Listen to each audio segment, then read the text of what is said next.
What's going on, y'all? It's your boy Reese Johnson. I'm back with another powerful message. I'm with the Ministry of Reconciliation, Enrichment, the More Project, where we're in hopes to help people understand what it is to be Christ-like, walk by the fruits of the Spirit, understand true love and true faith. Today, I have a message to a certain group of people, and that group of people is Black Lives Matter. More, give them more. Reconciliation, enrichment. Black Lives Matter.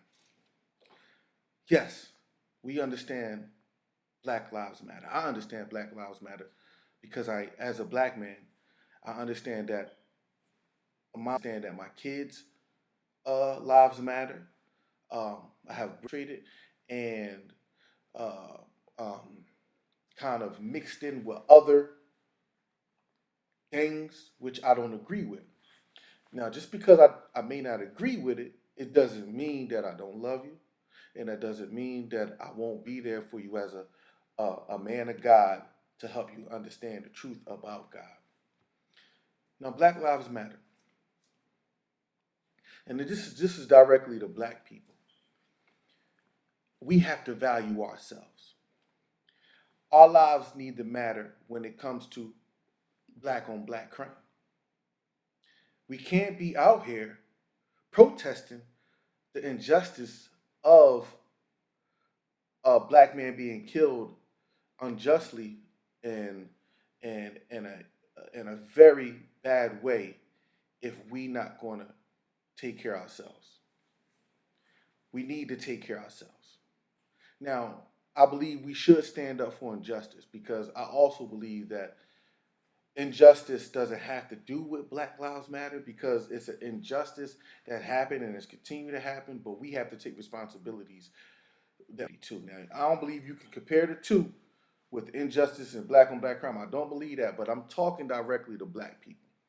Our lives have to matter amongst our own community. For one, we have to stop killing ourselves. Two, we have to take care of our elderly. We have to take care of our communities. I remember growing up in Southwest Philadelphia, man, we used to have block cleanup. The block captain would organize a block cleanup on Saturdays.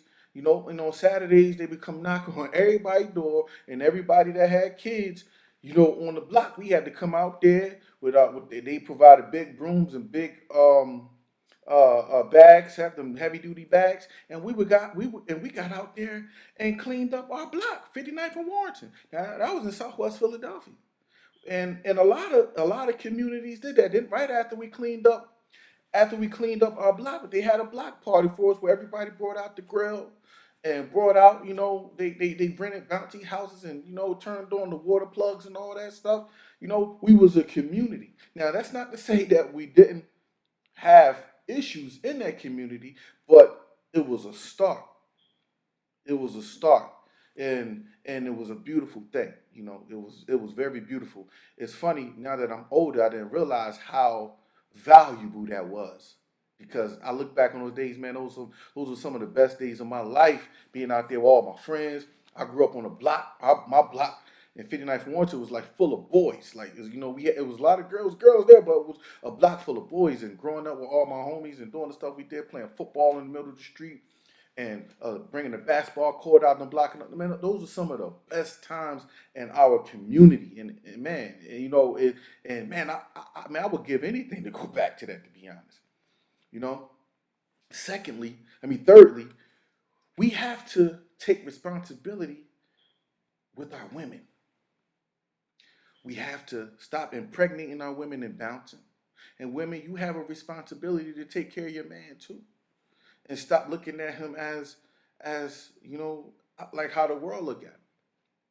We have to stop impregnating our women and just leaving them to raise these young black kids pretty much as orphans because you and your baby mama got drama. You know what I mean? You and your baby father got drama. Y'all just can't reconcile because of whatever happened in the relationship and the bitterness between the both of y'all. I know there's so many different factors that could play into that, but the one person who gets hit the most and get hurt the most is the child because now they got now, I know certain things you can't, stop from happening. But you got a kid that's growing up in two households with two different rules and regulations and stuff like that, and that'll leave a kid confused. Daddy do it over here this differently, mama do it over here differently. Some dads are not in the picture, so they got to be raised. They raised by their mom. Some women are not in the picture. They raised by the dad. The mom may be on drugs, or the dad may. It's so many circumstances that play into that, and that can leave a child confused. That can leave a child not knowing how to grow into an adult and grow into and know how to navigate through issues in life. And eventually that kid grew up into an adult, and he's still childlike in mind, maybe adult physically, but he's childlike in mind. It's funny. I always tell people that I didn't become a man till I was 30. Now the reason why is because I didn't know what a man was. I was never raised by men. I never had any male figure role models in my life, and the ones that was, they died. So, and the ones that I really looked up to was in the street. So, like, they came from broken homes. So if I if I got my if I idolized a drug dealer, let's say, in my point, in my experience, looking up to drug dealers, looking up to dudes that was doing crazy stuff in the streets. If I look at them as a role model, then eventually I'm gonna become a product of that.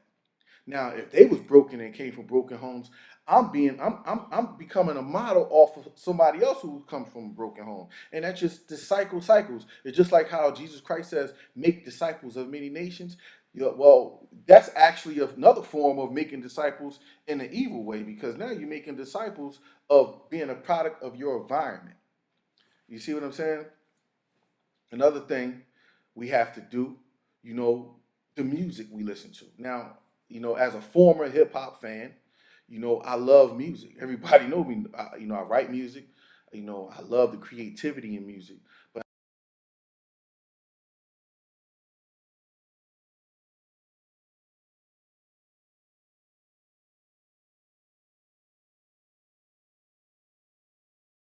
melon off if he stole some money from you, how you're not a snitch, and all this stuff. The music is killing our communities because it's building a train of thought.